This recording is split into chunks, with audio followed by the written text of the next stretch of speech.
Hello viewers, welcome to part 2 of the Quantel Paintbox restoration. There's a few things happened since I made the last video. A few things have arrived in the post, so I'll just go quickly through those and then we can crack on in part 2. So as I mentioned in the previous video, I'm going to try and make a cable to connect the AUI port up to this media adapter thing, and I'll just need to make a cable up, so some bits have arrived to do that. And also in the post, the SCSI to SD card adapter has arrived, so that's ready to go in. But in this video, we're going to look at the video output board, give you a quick run through on what bits do what and the bits that we're actually going to be working on. So let's get this on the bench and we'll have a look at it.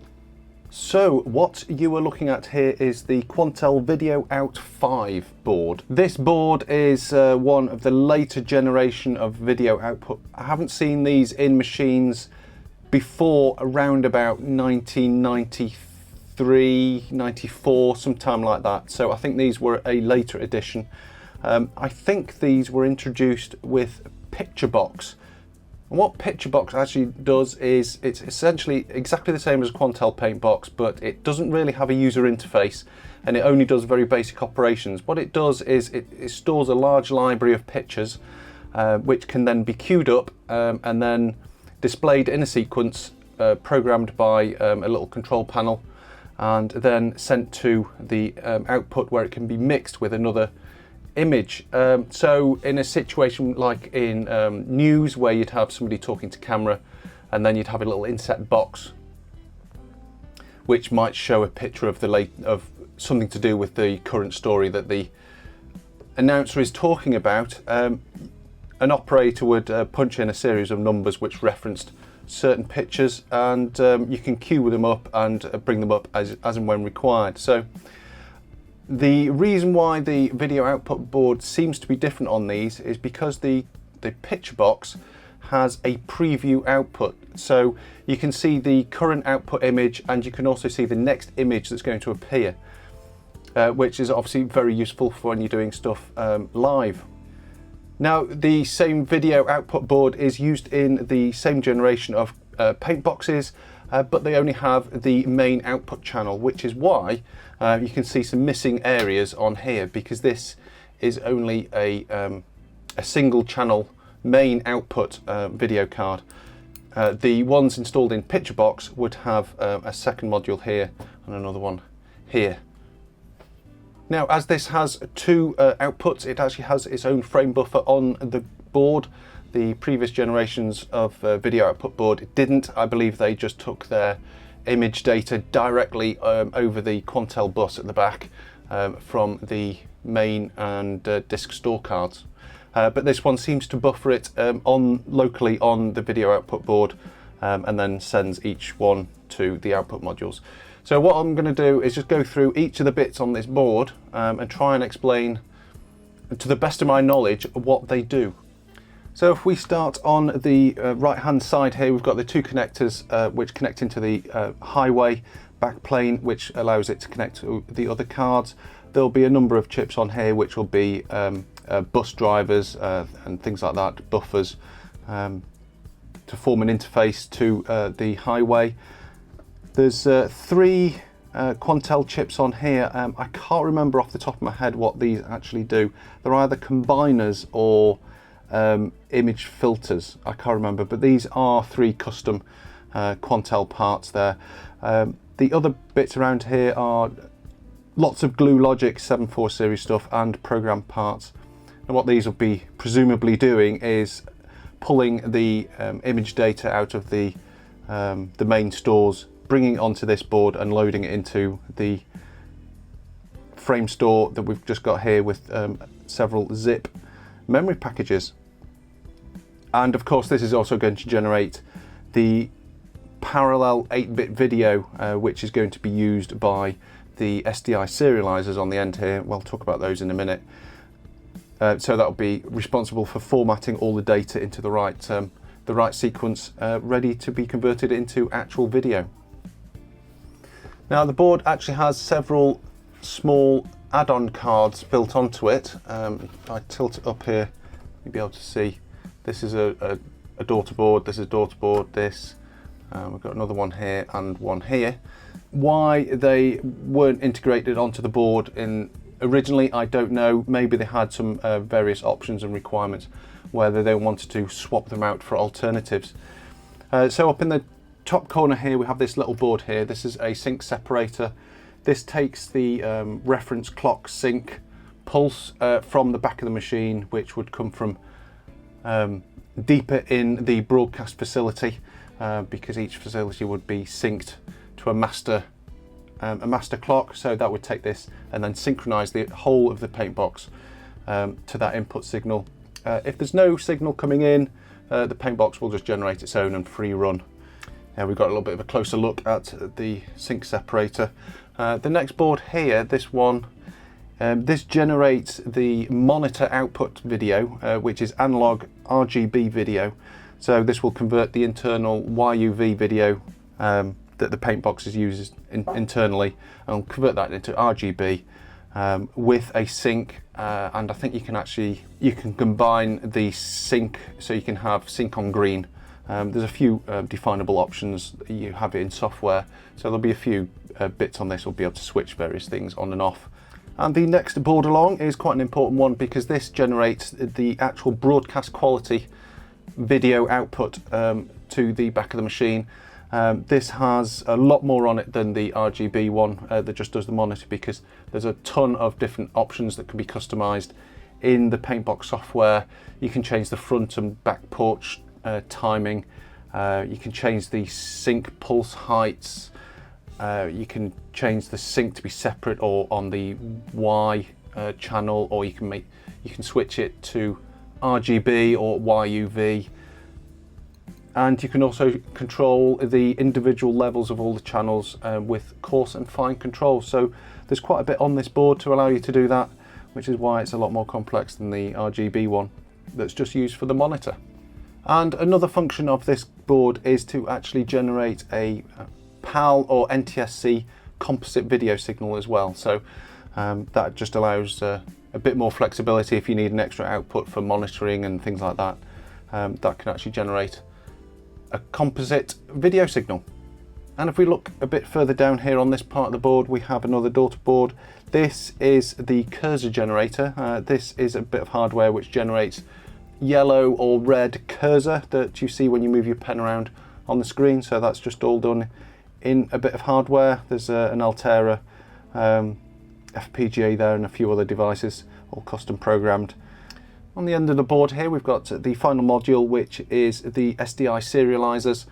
What this does is take the YUV data from the rest of the board, and it basically just serializes it and turns it into standard definition SDI.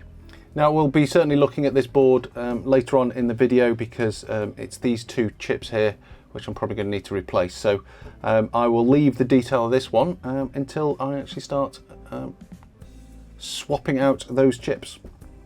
Right on the end, we've got a number of coax connections for all the SDI outputs. So we have quite a few here, but it's not as many as you think. Main, key, H and L, because the outputs from these devices are differential, you can actually use each side of the differential signal to give you two outputs effectively. So you've got main key, main video. There are two things we need to do to this board. The first one is to replace this video output module. If I just lift this off, it just plugs in with these little pins. On the back here, you can see just here, we've got a blown tantalum capacitor. So that needs to be fixed. Now, thankfully, I actually have some spares of these, and I've got another one here. So this can just plug straight in, and that should fix that issue. I'll probably put this one to one side and fix it up at some point. But for now, it's just an easy swap for a new one. So if we take a look at this SDI serializer module, this one is not going to be so easy. As you can see here, there are two large ceramic chips on here, and they are going to need to be desoldered and a replacement board put in place. Now the problem we have here is this is a 4-layer board. The inner 2 layers are power and ground. They're rather large, they suck the heat up, and the ceramic package just makes things worse. So these are extremely difficult to desolder out of these boards. I'll set these up so I can blast the back of these with hot air, probably around 150 or so degrees, heat this up and then desolder from this side. So I've done that before and it seems to be a much better option than trying to do anything else. So you'll see me doing that very shortly. Now, in addition to taking those out, I'm probably going to have to remove some of the passive components around the outputs. These two devices here are the actual line drivers. I think I can probably leave these in place, but I'm probably going to have to pull out some of these resistors and capacitors because I'm going to have to jump the signal down from my little board, which you'll see later, and that will then need to go to one of these pins to then eventually connect over to the coax connector. I didn't have to do this when I did my Quantel camcorder because the SDI signal came directly off one of these modules, so it didn't have to travel through any of the connection pins. So let's take a quick look at the video output module just so you can understand how this actually works. So we have three main devices on here. We have an Altera EPLD, we have an ST Micro STV1601, that is a SDI video serializer, and we have an STV1389, and that is the SDI line driver. That's the actual drives the actual coax. Okay, let's talk briefly about the internal video that's used on the Quantel Paintbox. This is true of the V series and the original DPB7000. So the Quantel Paintbox, contrary to what many people might think, is not RGB, and it's not 24-bit RGB either. It uses YUV, it has the YUV colour space, and it also has chroma subsampling. So I'll just explain exactly what that means. So the analog outputs of the Paintbox have 12.5 megahertz of analog luminance bandwidth, well above what was broadcast at the time, so that's fine. The chrominance is subsampled at 422. Now what that means is the chrominance information has half the bandwidth of the luminance. Now the way that this manifests itself actually in the actual hardware is you have 8 bits of luminance, you have 8 bits of red-green chrominance and 8 bits of blue-green chrominance. Now because we have chroma subsampling here at 422, the chrominance has half the bandwidth of the luminance. So how does this actually work in practice? If we take a look at this little chart here, we have two buses in the Quantel Paintbox. One is the luminance bus and one is the chrominance. This all runs off a 27 megahertz clock. Now for the luminance, every clock cycle gives us one 8-bit value to represent the luminance value of a whole pixel. But it works out differently when it comes to colour. As I said, because it's sampled at half the rate of the luminance, for every clock period on the chrominance bus, we get one sample of red-green chrominance, and then the next sample is the blue-green sample, and the next one is back to the red-green sample. So you can see here that we only get a red sample every 2 clock periods. So hopefully you can see there that we have two 27 megahertz buses. One carries the luminance, the other one carries the 2 chrominance channels, but they're interleaved together at half the rate. Now in addition to the 2 buses, we also have a number of signals. We've got the 27 megahertz clock, as I mentioned. We've got a horizontal sync pulse, a vertical sync pulse, vertical blanking, and a field number.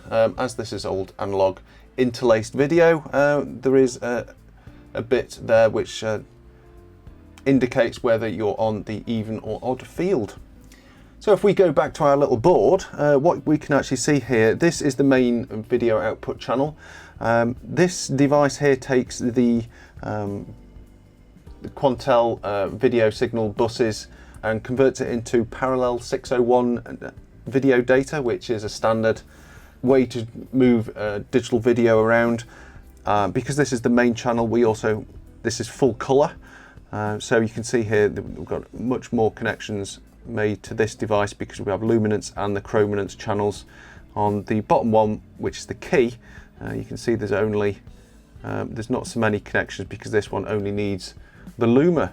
So the internal video is turned into parallel 601 data. It's transferred to the ST Micro S1601, which converts that into a serial bit stream.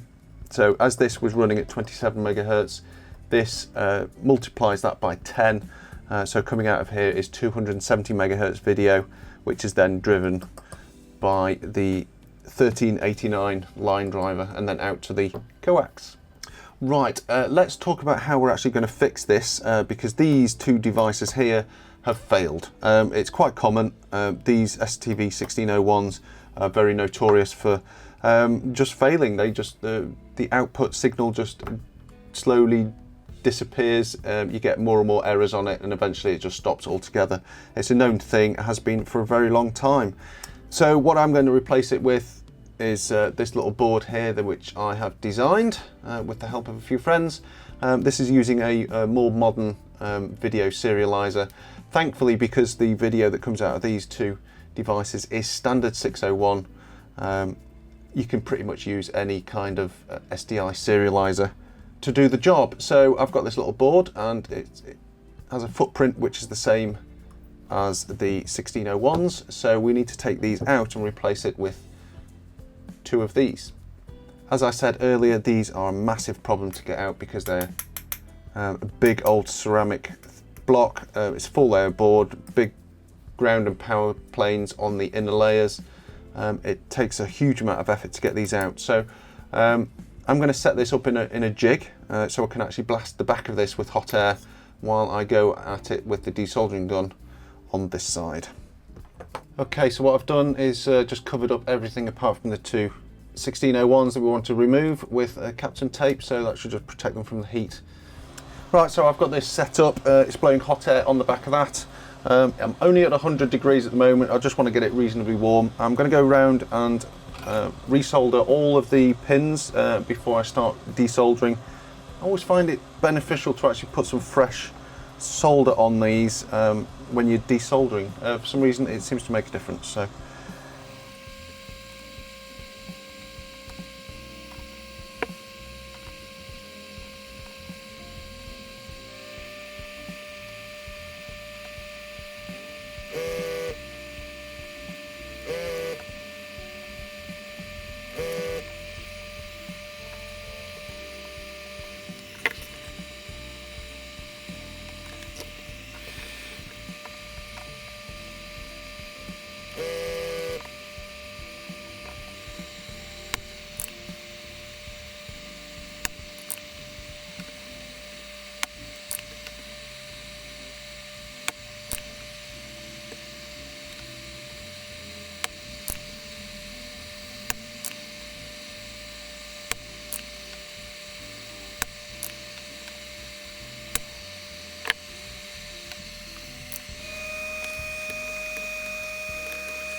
well, I didn't film all of that because, yeah, as I expected, it was an absolute nightmare. So I think they're just about coming loose now.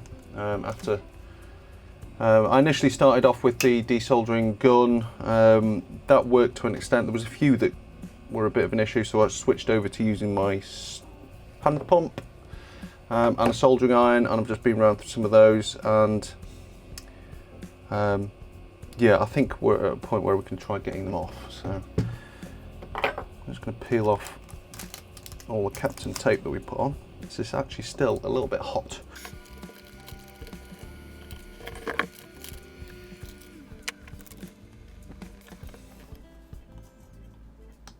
Ow, ow, ow. That's hot. Yes.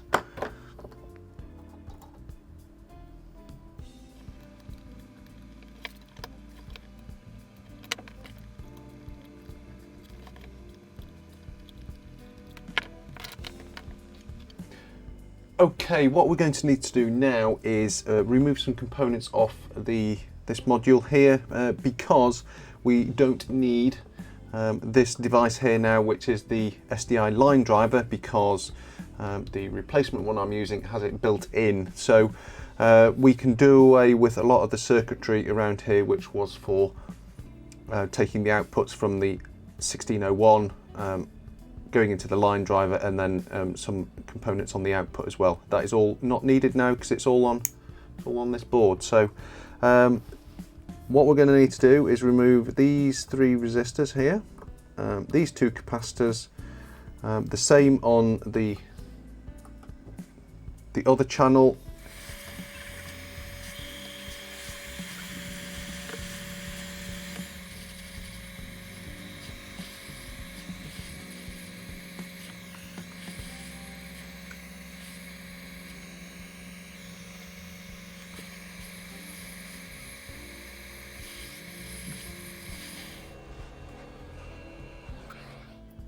Okay, next thing is to solder in some sockets. Right, so I've just got those pins mounted on my little replacement board, so I'm just going to use that as a template and something to hold everything in while I solder it up.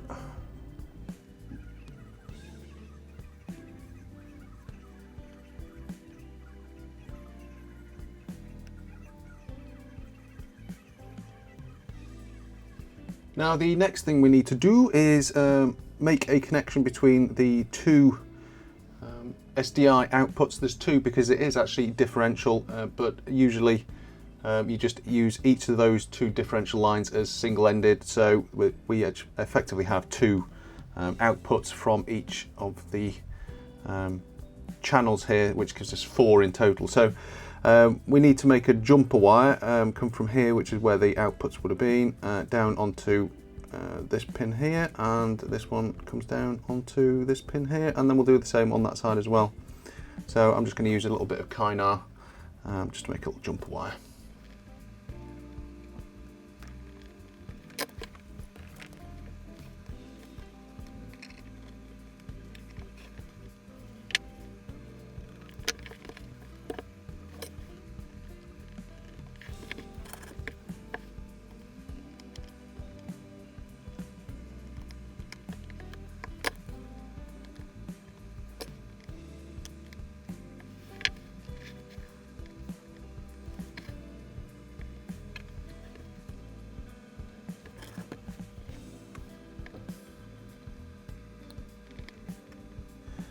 So, main video should be either on this one, that one, yep.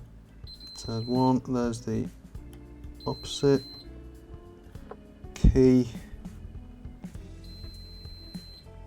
and the other key. Excellent.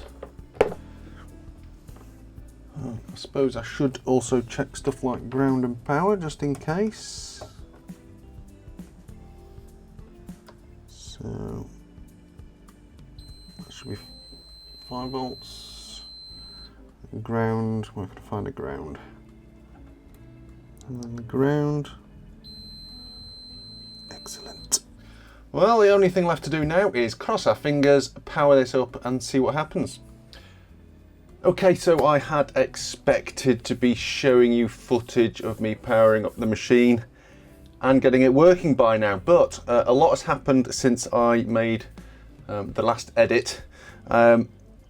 It must be well over a week. Suffice to say, I did power it on and it didn't work. I spent a little bit of time trying to figure out why, because I couldn't really figure out any reason why it wouldn't. After a little bit of investigation, I found there was no 601 data actually getting to this card. So I was a bit puzzled. So I went off on a bit of a exploration, spoke to a few people, and I think what has actually happened on this particular machine, the SDI video outputs are disabled in software. So yeah, a bit of a revelation, that one, to me. It's not something I'd been aware of before, because all of the machines that had SDI had it enabled. So as it turns out, there's some software switches that can be set with the licensing system, and yeah, you can turn it on and off with a license key. Now unfortunately I can't generate any license keys because that's not something that we've managed to reverse engineer yet. So This is going to have to stay analog only, at least for the moment. Now there are a few things that we might be able to do in the future in terms of getting the SDI working, but that's largely going to be a software thing. So what we can do is put this back to analog, get the machine finished off so it can go off to Germany. And in the meantime, if we can come up with some software fix for the SDI video, then that's something that I can do remotely. I don't actually need physical access to the machine. So it means we can still get on and get this machine sorted without worrying about the SDI too much. So in terms of what I'm going to install on here, this, because I just want to get this expedited and get it sorted, I'm going to put this to one side. I'm going to play around with that again later, probably in my own machine. But what I'm going to do, I'm going to install one of these.